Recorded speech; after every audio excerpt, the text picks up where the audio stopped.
Bien le bonjour. Alors du coup, je vais vous parler de GraphQL en faisant du SQL. Donc moi je m'appelle Alexandre Delec, je bosse pour la Maïf, je fais du Java, du JS et puis du SQL. Et à côté, je bosse sur Tot, une librairie d'event sourcing, mais c'est pas le sujet d'aujourd'hui. Du coup, pour vous parler de GraphQL, j'ai pris un use case qui est la base IMDb. Donc je pense que tout le monde connaît ce site-là qui permet de référencer des films, des séries, des acteurs, tout un tas de trucs. Et en fait, ce qui est cool sur ce truc-là, si ça veut, voilà, c'est qu'en fait, on peut récupérer carrément tout leur dataset et du coup s'en servir en local pour faire des choses avec. Donc c'est assez pratique. Si on regarde le modèle de données, du coup, au centre, il y a title basic. Donc ça, en gros, c'est le descriptif d'un film, d'un épisode, d'une série, etc. Si c'est une série, du coup, il y a la liste des épisodes qui sont reliés, et les épisodes pointent aussi vers Title Basic pour avoir le détail de l'épisode en question. Et on va avoir les acteurs, les membres qui vont bosser sur le film qui sont ici. Et donc, en fait, du coup, à partir d'un titre, on peut récupérer du coup, la distribution et puis le crew. Alors, je ne sais pas trop ce que c'est la différence entre les deux, mais voilà. Et ça, c'est les traductions des titres en langues étrangères. Donc ça, on ne va pas trop s'en servir, mais voilà à peu près le modèle de données. Hop. Donc qu'est-ce que c'est le GraphQL? On va faire juste une petite passe rapide dessus. Grosso modo, c'est un langage de requêtage qui a été inventé par Facebook. Et du coup, contrairement à une API REST, où en fait, généralement, quand on requête l'API, on récupère toujours toute la ressource en entier. Ici, on va pouvoir exprimer une requête en donnant la liste des attributs qu'on veut récupérer, et le serveur, comme un grand, va nous retourner ce qu'on a demandé. Donc GraphQL, ça vient avec un schéma, où en fait, on va décrire les requêtes qui vont pouvoir être exécutées, et les données qui vont être retournées. Donc en gros, il y a un typage fort. Donc ici, dans mon schéma GraphQL, pour travailler avec la base de données IMDb, ce que j'ai fait, c'est que j'ai exposé une fonction, en gros, qui s'appelle titles, qui permet de récupérer des titres. Ça, c'est les critères de filtre pour savoir ce que je veux récupérer. Donc là, je veux les récupérer par nom, en donnant le type de titre qu'on va récupérer. Et ça, c'est des informations de pagination, pour, si on en a besoin, pour ne pas remonter toute la base entière. Et en résultat, on a un tableau de titres. Et mon titre, il est défini ici, là. Donc on voit qu'il a un ID, un type, des titres, etc. Et il a des relations, en gros. Donc ici, il y a le casting, la distribution, avec les rôles ici, et puis une liste d'épisodes. Si on regarde les épisodes, lui-même, il a un titre. Donc là, en fait, on voit qu'il y a déjà une boucle, un truc récursif. Donc c'est pas vraiment juste une ressource comme on aurait en REST, mais on a vraiment un graphe de données, quoi. Tac. Quand on veut faire une requête à GraphQL, ça ressemble à ça. Donc en gros, voilà, ici je dis je veux récupérer la série qui s'appelle Dan Dan Dan. Première page, 10 résultats, c'est un type TV série. Et ce que je veux récupérer, en gros, c'est le titre, le genre, voilà, le casting, les épisodes avec du coup le numéro de la saison et puis le détail de l'épisode à chaque fois. Et donc en résultat, on a ça. Donc là, du coup, j'ai juste réduit le casting parce qu'il y avait vraiment beaucoup de choses, donc pour la lisibilité, mais grosso modo, voilà, ici on a tout le cast, et puis ici, voilà, j'ai tous mes épisodes. Donc comment on fait ça maintenant avec Spring? Donc Spring, il s'appuie, donc il a son propre module pour faire du GraphQL, il s'appuie sur une librairie qui s'appelle GraphQL Java, et ils ont rajouté 2-3 trucs, notamment la possibilité de définir des contrôleurs. Donc tout à l'heure, vous vous rappelez, mon schéma, il ressemblait à ça. Donc je définissais ma query avec une fonction, voilà. Et dans mon contrôleur, je vais avoir la même chose, en fait. Je vais avoir une annotation qui s'appelle query mapping, là, il y a le même nom, mais ici, je pourrais préciser le nom en argument de la notation. Ici, j'ai du coup les critères de filtre en entrée, qui sont ici, du coup, voilà, annoté @argument. Et en résultat, j'ai une liste de title qui est ici. Et donc après, charge à moi d'aller exécuter ce qu'il faut pour retourner cette liste de titres. Donc voilà, c'est pas très compliqué. Du coup, dans Spring, évidemment, il y a un truc Spring Data qui va bien avec. Mais là, l'idée, du coup, c'est de pas l'utiliser, puisqu'on va faire du SQL. Et pour faire ça, on va s'appuyer sur les fonctionnalités JSON de Postgre. J'en ai déjà parlé plusieurs fois dans d'autres présentations, mais on va revenir dessus. Ici, donc en gros, je vais pouvoir faire une requête pour récupérer tous mes titres. Je fais un filtre sur le titre de la série, sur le type de la série. Et dans mon select, en fait, là, j'ai une fonction PostgreSQL qui s'appelle row2JSON. En gros, ce que ça fait, cette fonction, c'est que ça prend une ligne résultat de ma query et ça va créer un objet JSON avec comme clé le nom des colonnes et comme valeur, du coup, la valeur de la ligne. Jusque-là, ça va, c'est facile. Pas trop de difficultés. On peut aller un petit peu plus loin. Il y a un opérateur double pipe qui permet de faire du merge entre deux JSON. Donc en fait, dans Postgre, il y a deux types, il y a JSON et JSONB. JSON, en grosso modo, c'est un JSON en texte, et JSONB, c'est une version binaire qui est plus performante pour faire des transformations dessus, etc. Donc là, en fait, le row2JSON, il n'existe pas row2JSONB, donc en fait, je le caste en JSONB. Et là, ce que je vais faire, c'est que je vais le merger avec un objet. Et pour fabriquer un objet JSON à la main, j'ai l'opérateur, enfin la fonction qui s'appelle JSONB build object, où là je lui donne la clé et la valeur, et je peux mettre virgule, plusieurs clés, etc. Donc ça fait comme une sorte de hashmap, quoi. Et donc là, ce que je fais, c'est que je crée un objet qui a un attribut cast et qui va avoir un tableau dans lequel j'ai mis une valeur à la main qui s'appelle blablabla. Et donc le résultat, du coup, ça donne ça. Comme tout à l'heure, ça c'est le JSON que j'avais dans la requête précédente. Et maintenant, c'est rajouté cast. OK. On peut aller encore plus loin. Donc je fais pareil, row2JSON, mon opérateur pour merger deux JSON, je fabrique mon objet, là je lui mets un attribut qui s'appelle épisode, sauf que là mon tableau, au lieu que je le fabrique à la main, je vais aller faire une requête SQL où je vais récupérer du coup tous les épisodes qui correspondent à ce titre. Donc pareil, select row2JSON, je fais un from, je fais une jointure sur title basic pour récupérer le titre, et ici dans mon where, je dis que le parent en fait de mon titre, c'est grosso modo lui, quoi. Et si je fais ça, du coup j'obtiens ça. Donc là, pareil, j'ai omis tous les résultats pour voir à peu près la structure du truc, mais grosso modo, ça et ça, c'est lui là, et ça là, ce tableau-là, en gros, c'est le résultat du select. OK ? Donc si on fait le comparatif avec notre requête SQL, grosso modo, cette partie-là, là, ça c'est mon where, et ça c'est mon select. À quelque chose près, quoi. Donc si on regarde cette requête-là, en gros, on a à peu près la version SQL de ce bordel-là.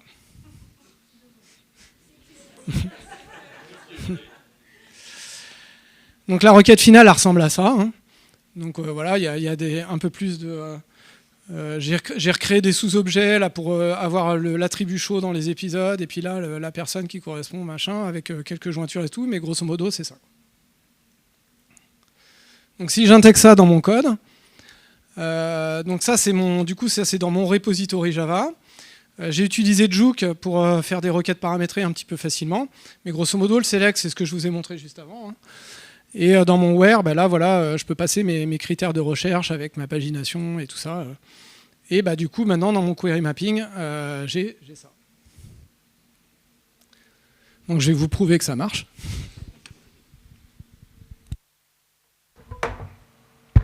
Hop. Donc là, j'ai mon serveur qui est démarré. Si j'exécute, du coup, je vois bien la requête s'exécuter.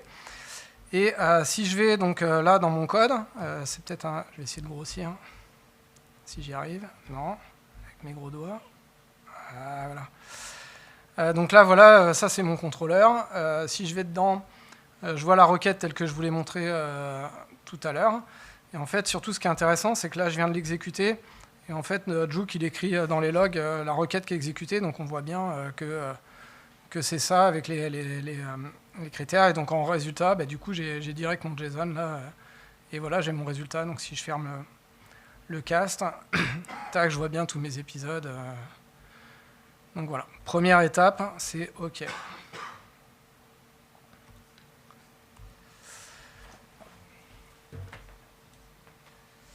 Alors maintenant, est-ce qu'on ne peut pas optimiser un peu ça? Parce que là, en fait, ce qui se passe, c'est qu'on va générer une grosse requête SQL pour récupérer à chaque fois tous les épisodes du titre, etc. Alors que peut-être que l'utilisateur, il les a pas demandés. Donc en gros, si on demande juste le titre de premier niveau et pas de détails, en fait, on va générer une grosse requête SQL alors qu'il n'y en a pas besoin d'un point de vue perf, c'est pas ouf. Donc on va essayer d'optimiser un petit peu les choses. Et du coup, ce qu'on peut faire, en fait, on peut récupérer dans notre contrôleur un truc qui s'appelle le Data Fetching Environment. Ça, c'est un contexte, en gros, et dedans, on va retrouver en fait des informations sur qu'est-ce qui a été requêté par l'utilisateur, quoi. Donc là, si j'ai cette requête-là, et en fait, si je dis get selection set, donc grosso modo, j'ai tout ça, quoi, ce qui a été sélectionné, contains cast, ben là, en gros, le booléen, il va me dire oui parce qu'il y est, et pour épisode, il va me dire oui parce qu'il y est, quoi. Donc en fait, ce qu'on pourrait faire, c'est utiliser ces deux booléens pour faire une requête un peu plus intelligente. Donc là, j'ai pris la requête de tout à l'heure, sauf que les épisodes et cast, en fait, je les ai variabilisés du coup avec le système de templating de Juke. Et donc en fait, en gros, c'est le résultat de ces deux fonctions-là. Et ces deux fonctions-là, si je prends celle-là par exemple, ça prend le booléen en paramètre qui dit est-ce que je dois requêter les épisodes, oui ou non. Si je dois requêter les épisodes, je mets le même truc que tout à l'heure, le même tableau. Et sinon, je retourne juste un tableau vide. Comme ça m'évite de faire des jointures et des accès à la base pour rien. Tac. Donc là, je peux vous montrer aussi.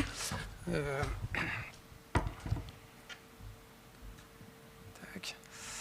Alors, ce qu'on va faire, il est où mon contrôleur 2 ? C'est un système très évolué à base de commentage de contrôleurs.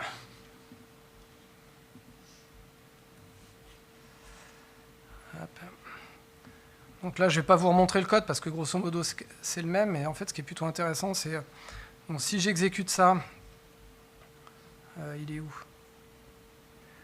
Donc là, on voit qu'il y a une requête assez conséquente avec toutes mes jointures. Si j'enlève ça, boum, et que je l'exécute, là voilà, on voit que la requête elle est quand même beaucoup plus allégée. Donc je ne sais pas si c'est très lisible, mais voilà quoi. Donc là on voit que l'optimisation elle a fonctionné. Hop. Je continue.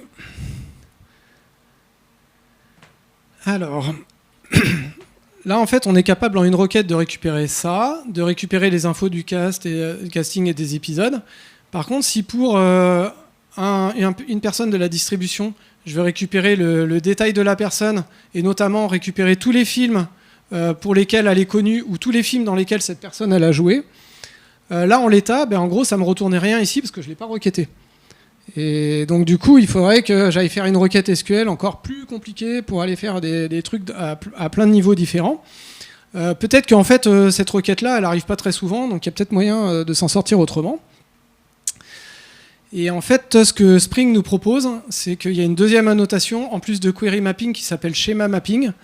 Et grosso modo, ce que ça permet, c'est de reprendre la main sur des morceaux en fait, du schéma, là, ici, et de venir compléter en fait la première requête qu'on a fait avec des sous-requêtes, quoi. Donc si on fait ça là, en gros, ça va marcher. En fait, ce que ça va dire, c'est ça récupère le premier niveau, et après, pour chaque résultat, chaque personne du résultat, ça va venir rappeler cette fonction-là pour récupérer le détail qui manquerait, quoi. Donc ça peut être pratique. Par contre, c'est pas forcément très optimisé parce que ici, là, dans ma requête, si j'ai 20 personnes résultat de mon casting, ici, je vais faire du coup 20 sous-requêtes ici, 20 sous-requêtes ici. Donc ça fait 40 plus la requête là. Donc je suis à 41 requêtes pour cette petite requête GraphQL. Ça commence à piquer un peu sur la base de données. Hop. Et donc, il y a une deuxième annotation qui s'appelle batch mapping. Et elle, en fait, ce qu'elle vient faire, c'est dire... Ok, je vais récupérer ton truc, je vais collecter toutes les personnes qui sont là, je vais te les filer en entrée, et toi, tu vas me retrouver pour chaque personne les titres qui correspondent. Donc là, en gros, on lui retourne une hashmap de correspondance entre la personne et la liste des titres. Et lui, après, il est capable de les remettre au bon endroit quand il va répondre. Donc là, comme ça, en faisant ça, en gros, on fait une requête ici, une requête ici, une requête ici, ça fait 3 requêtes. Par contre, il y a une petite limitation, c'est qu'on n'est pas capable de prendre en compte ce paramètre-là. Là. En fait, là, ici, il y a un critère de filtre qui pourrait dire je veux récupérer tous les titres de cette personne, mais je veux récupérer, par exemple, que ses films.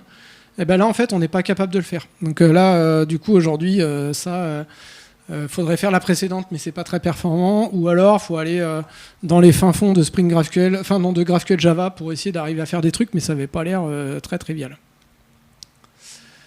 Quelle heure il est ? 15 minutes. Voici, je vais vous montrer.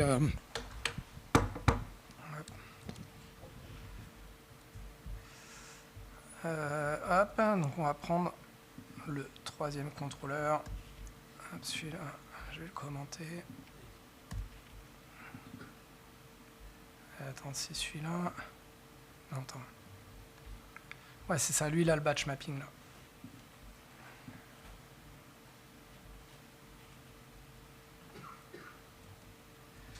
Tac. Et donc là, si je prends cette requête-là, voilà, qui va requêter des sous-éléments, là. Donc on voit déjà qu'elle est un peu plus lente à s'exécuter. Et donc si on regarde le détail des logs, donc voilà, premier niveau, il va exécuter cette requête. Et ensuite, il exécute une deuxième pour récupérer je ne sais plus ce que c'était, les titres dans lesquels la personne est connue. Et une troisième pour récupérer tous ces titres à elle, quoi. Donc on voit bien qu'il exécute 3 requêtes, il est capable de les orchestrer. Si j'avais des trucs récursifs, en fait, à chaque fois qu'il retombe sur le nœud, tac, il est capable de réappeler la requête avec le nouveau contexte, et ainsi de suite. Donc bon, c'est quand même assez intelligent.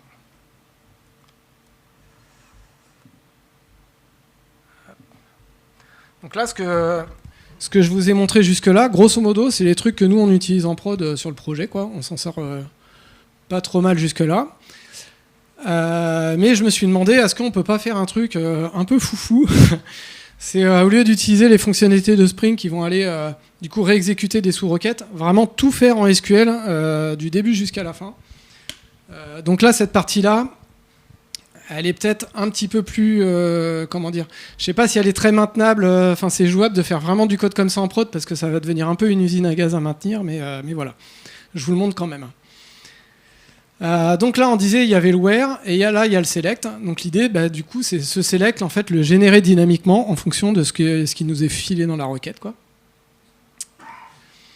Donc là, pour faire ça, l'idée c'est de dire ça c'est mon schéma GraphQL avec mes différents grosso modo nœuds, quoi. En fait, on va faire un pendant de ça en Java. Donc là, du coup, j'ai fait une interface scellée avec une méthode qui s'appelle select qui devra être implémentée. Où en gros, chaque nœud va être en charge de générer le select qui permet de se rendre, en fait. Okay, du coup, là, voilà, j'ai un record par type de nœud. Et donc, les records, en fait, à chaque fois, ils ont le level, grosso modo, ça va être le niveau de profondeur dans l'arbre, quoi. Et puis, du coup, les dépendances, quoi, en gros, enfin, les relations, quoi. Donc ici, j'ai les rôles et les épisodes. Là, le rôle, il a les personnes. L'épisode, il a les titres, et ainsi de suite, quoi. Donc ensuite, si on veut du coup implémenter cette méthode select, en gros, en fait, le select, il a l'alias du parent à chaque fois, et ça, il va pouvoir bosser dessus. Et donc là, en gros, ce qu'on dit, c'est déjà pour se rendre lui-même, donc là, au niveau du rôle, je prends l'alias qui est l'alias du rôle, et je fais un row to JSON dessus. Et ensuite, du coup, en gros, si en plus on a demandé de requêter la personne, en gros, donc là j'ai fait ça avec un optional, mais si cette personne elle est définie, je vais aller exécuter cette requête, sinon je vais retourner un objet vide. Voilà. Et cette requête, du coup, je génère un nouvel alias à partir du level. Là. Je vais récupérer la personne, etc. Et pour que la personne elle se rende, du coup, j'appelle le nœud et j'appelle la méthode select de lui là. Donc en fait, ça va faire un truc un peu récursif où les trucs vont générer en boucle du parent jusqu'à l'enfant, quoi. Donc vous voyez un peu peut-être la difficulté de maintenance sur ce genre de code. Hein. C'est plus pour rigoler, mais du coup, maintenant, cet arbre de description là, il faut le créer. Donc à partir du data fetching field selection set avec le super accent anglais. On récupère tous les fields, et donc là j'ai une méthode qui s'appelle createTitle. Hop, ça va regarder dans les fields Si j'ai cast, ça va récupérer si j'ai épisode, et puis ça va créer un nœud title qui lui-même va créer les casts et les épisodes à partir de ce qu'on a récupéré là. Puis c'est pareil, donc ça va créer cette espèce d'arbre de description de la requête. Et une fois que j'ai ce truc-là, donc là voilà, je le crée, et ensuite du coup je fais mon select avec mon where là, et mon select je le fais générer par lui, en lui filant le premier alias, qui est celui tout en haut, quoi. Et ça va me générer une espèce de requête récursive. Alors, est-ce que ça marche ?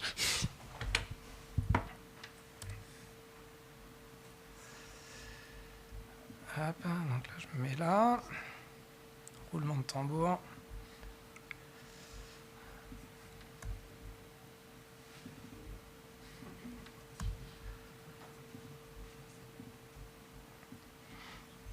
Donc là, voilà, du coup, le code, là, il est super allégé dans le contrôleur, il y a juste ça. Et lui, du coup, voilà, donc là, j'ai mon query node, là, create, là. En fait, grosso modo, voilà, là, il y a le détail de tout le code, avec les requêtes à chaque niveau, etc. Mais grosso modo, c'est la version détaillée de ce que je vous ai montré. Le code, il est sur GitHub, si ça vous intéresse, vous pouvez le regarder à tête reposée, ce sera peut-être plus facile. Là, ce qui va être intéressant, c'est de voir un peu ce qui est généré dans les logs quand on fait les appels pour... hop, non, est-ce que je vais arriver à grossir ? Ouais. Alors, on va commencer par la requête la plus simple, celle-là. Donc là, du coup, voilà, c'est facile. Il est où mon select ? Pourquoi je ne le vois pas ? Ah, il est là. Select row to JSON. Et puis, du coup, là, en gros, il génère 2 tableaux vides parce que je ne lui ai pas demandé. Hop, si on prend celle-là, tac. Hop.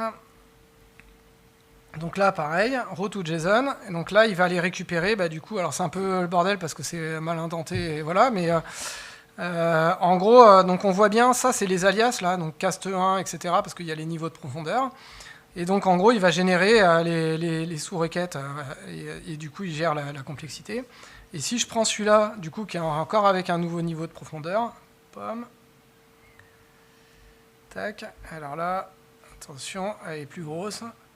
Et là, bim, voilà, là, on a vraiment la requête avec, en gros, encore plus niveau de profondeur, et on a tout dedans, quoi.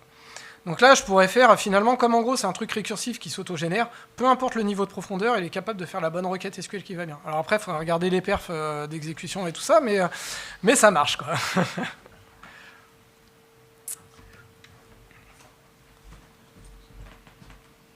Non, je suis con. Tiens, si je fais ça, mais que je remets pas la presse.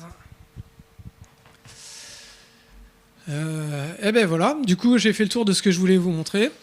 Ça, donc en gros, j'avais déjà fait un article de blog là-dessus qui explique la même chose mais de façon textuelle. Donc en gros, il est disponible sur une page une GitHub Pages. Je vous ai mis la photo de Larousseau parce que je sais que ça va vous marquer, comme ça vous fait un moyen mémotechnique. C'est Larousseau, mon pseudo sur GitHub, donc c'est facile à retrouver. Et donc sur github.com/Larousseau, il y a le repo Spring GraphQL PlainSQL qui permet d'avoir tout le code source de ce machin-là. Et donc voilà. Et puis ça, c'est le petit QR code là pour dire si vous avez apprécié, etc. Et ben voilà, j'ai fini. Si vous avez des questions, vas-y. Allez.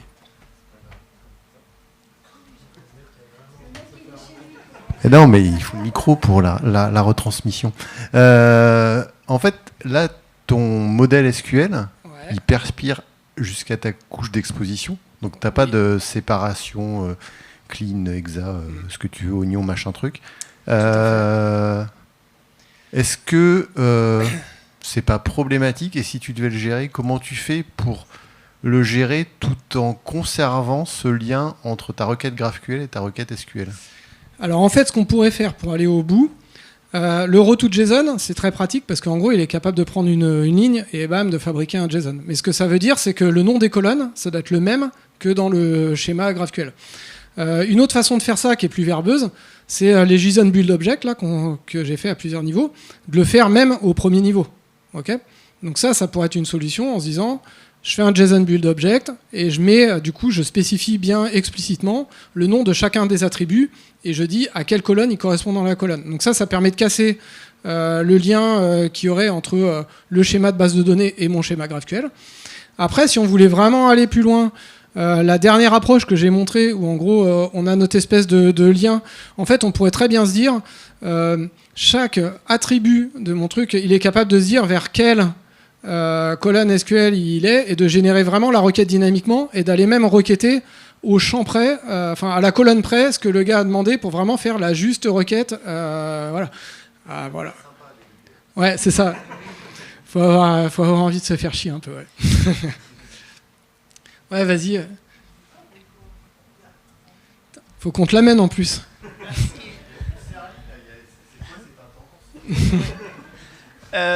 Merci pour ta presse déjà. Je voulais poser une question par rapport au nombre de queries là, que tu faisais de façon récursive.